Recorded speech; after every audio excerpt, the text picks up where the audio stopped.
Yo, what's up, everybody? Kat and Lirim here for another Smite Guy of the Week.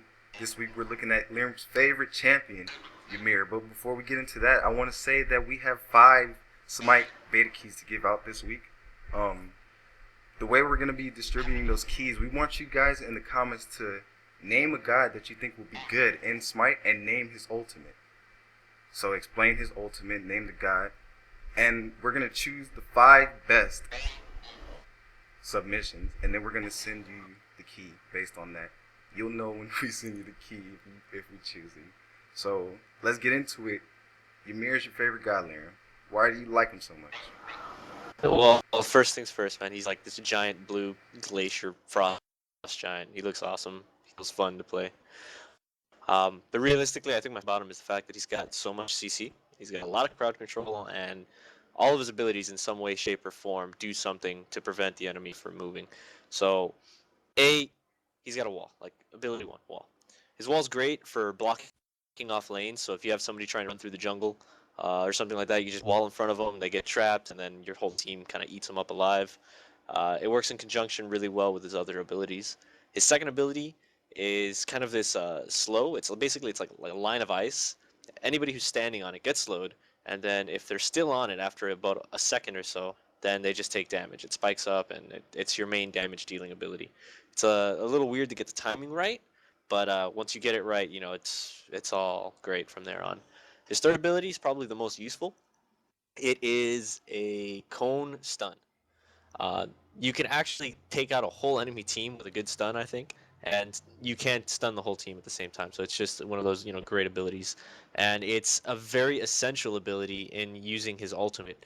His ultimate is essentially an AOE slow, and after the charge up or slow duration, it kind of pops, and everybody within your AOE just takes massive damage, and that damage is based off of your ability power or spell power, if I'm correct.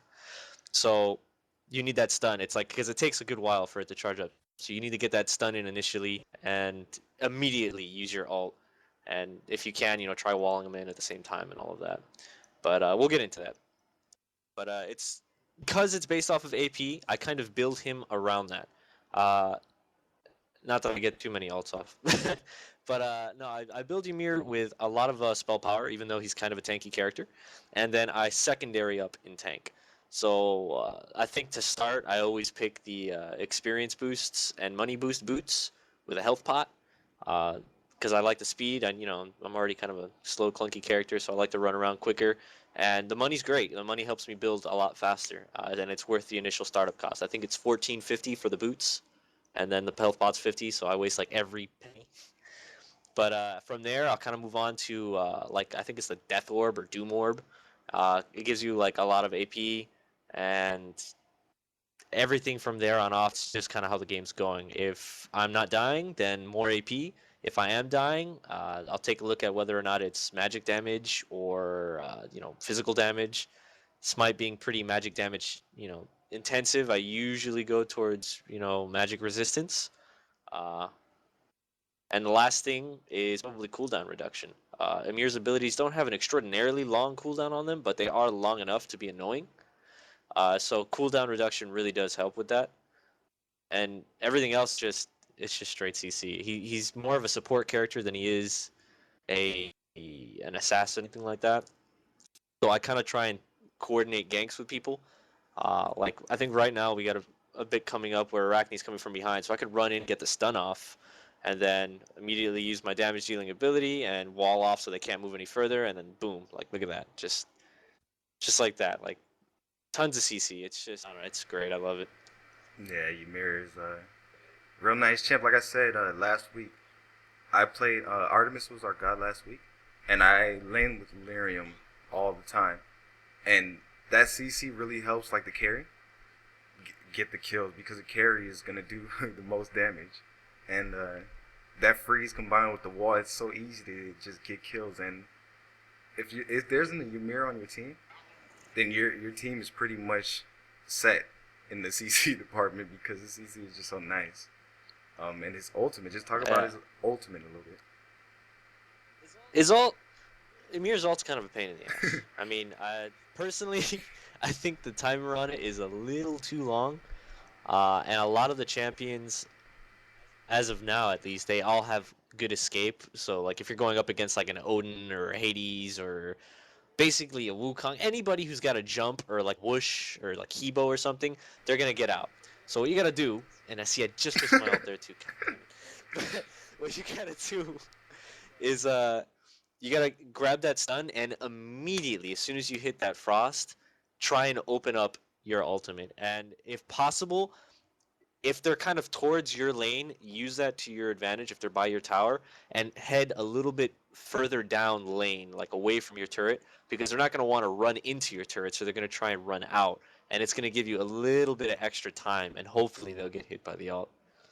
But again, it's kind of a pain because if they're not stunned or hard seed or slowed or something, they're probably going to get out of it. And if they're one of those champions that have a jump leap or something like that, chances are they're going to fly out of it before your ult goes off.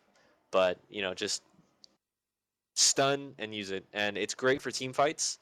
I really recommend using it in the middle of somebody else's big ult. So, for example, if you have an enemy Hades and he's using his ult, it is the perfect time to use yours. Because A, he's going to suck you in anyway, and B, all of the crazy stuff on the ground is going to mask your red circle to them, at least somewhat. So chances are they're going to stick around there and not realize it, and then you're just going to flood them with damage because you're going to have, a bunch of spell power, and then it hurts. If you actually get hit by Ymir's ult, it just really, really, I really think it hurts. is one of the most damaging ults in the game. From what I experienced, every time I get hit by it, full health, boom, way less than half. I'm Yeah, like it really, probably 1/4 health at that time. it really does hurt. I mean, and the fact that you could take out a whole team at the same time with it, it's worth it when you actually land Yeah. it. If you die in the process, whatever. But if you get it off and it works, you set up your whole team for picking them off real quick. Um, I think right here you get a nice play somewhere around here. Somewhere in this video, there's a nice play with him doing his ult, I think, or demonstrating the That's wall. yeah. We'll throw it in. But one thing I do really recommend, if you are playing Ymir, take advantage of ganks. Don't be afraid to run through the jungle across the map just to get a gank off. Because the thing is once an Ymir comes into the fight, if enemies don't see him on the way in, they're screwed, hands down. Because you've got so much CC at your disposal.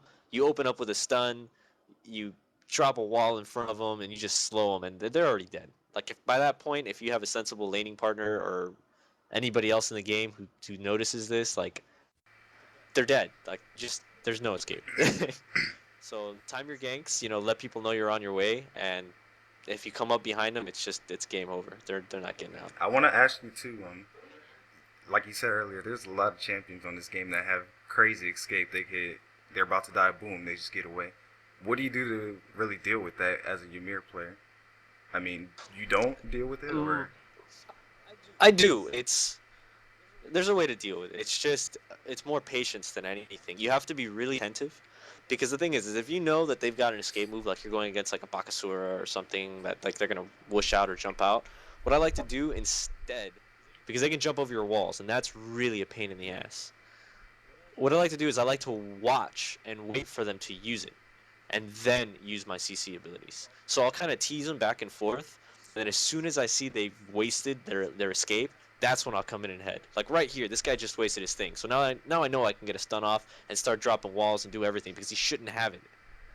yeah. And I didn't drop a wall. Oh, Oh there no, you here go. he comes. Here he comes. He's not gonna get over it, but he's gonna run around it. And oh well, bad example. Yeah, But the point is that I do like to watch out for that jump, and then I like to drop my walls and everything, because otherwise they're gonna fly over it, and it's just kind of a pain in the ass. yeah, and Ymir is pretty tanky.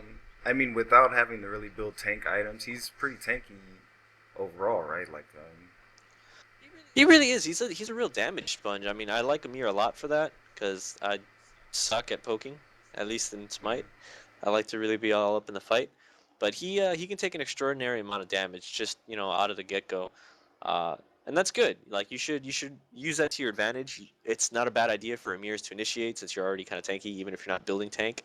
Just be aware that if you do not build any tank stuff, you're with all their penetration and damage and spell power towards the end game, they might tear you to shreds. So it's never a bad idea to work a little bit of protection into your build at some point or another, because it just makes your sustainability a lot higher. And Ymir's mana doesn't become too much of an issue mid to late game, because his cooldowns are already kind of long, so you should have more than enough mana to just stay in the fight. I recommend occasionally picking up the health buff if you can, coordinate with your jungler to help you run in there and just grab a health buff real quick, or mid to late game grab a health buff. Then your sustainability is much higher, and you really got no worries. I mean, you might not get a lot of kills with Ymir, but I guarantee you'll rack up assists like a madman, because you can be very useful in every team fight, and that's what I love about Ymir. He's a vital player in any team fight, and he's fun to play. Yeah. So I give him. So don't expect to get many kills with Ymir. I mean, as long as you get the win, it I mean, you doesn't matter. can. Yeah, you can, and if you do, then good job. Boom. You can get him. Like, don't get me wrong, you can get him, Yeah, but don't expect to be the main yeah, hero. yeah. You're more of a support. And when you're in one-on-one fight, right? Certain champions have a certain combo they like to do. What is your like skill combo that really works for you? You know what I mean? I would probably go with stun, Yeah. the slow, And and then ice, any or the extra ice wall. Just because, things to like, say during about their stun Ymir period, before it's a we wrap perfect this up? opportunity to make sure you don't miss your damage with your damaging ability. And then the wall, if you drop it right in front of them, half the time they're trying to escape because you just did mass damage on them, and they Rocking run out into it, and to they're the like, "What the win. hell's going on?" That always works for me. Yeah. It's my So go-to skill rotation, and I stick to it fairly religiously unless my cooldowns are all messed up and I'm in a run. Another thing I really recommend doing is, if you're trying to run or escape, run through the jungle, and as they're chasing you, turn around and drop a wall just real fast. Like, that has saved me more times than I can count, because it just blocks it off. Unless they've got some sort of escape move, you're good. You're golden. yeah.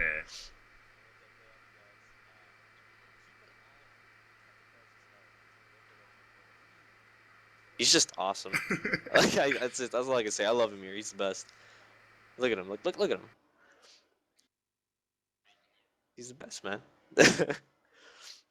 Either way, we have a little bonus clip that I think we should toss in at the end. This is actually a fairly good play. It's not so much an Ymir spotlight. It's more of a whole team spotlight. Like, Ymir could play a vital role in slowing people down and giving everybody the breathing room they need to survive. Uh, and we got, I think it's a triple kill off of should have been a really bad, moment for us. So I'll let that play out for you guys. Keep an eye on Katukaz's health. It's on the upper left-hand corner. He practically dies. Same with, I think it was Swamp Man or something.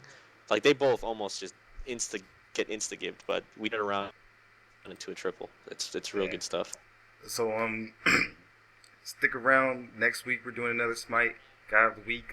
In the comments below you could actually vote. I wouldn't say it's voting. I would say you could suggest a guide and we might check them out. And yeah, if you like it, subscribe, do all that crazy stuff, and peace out.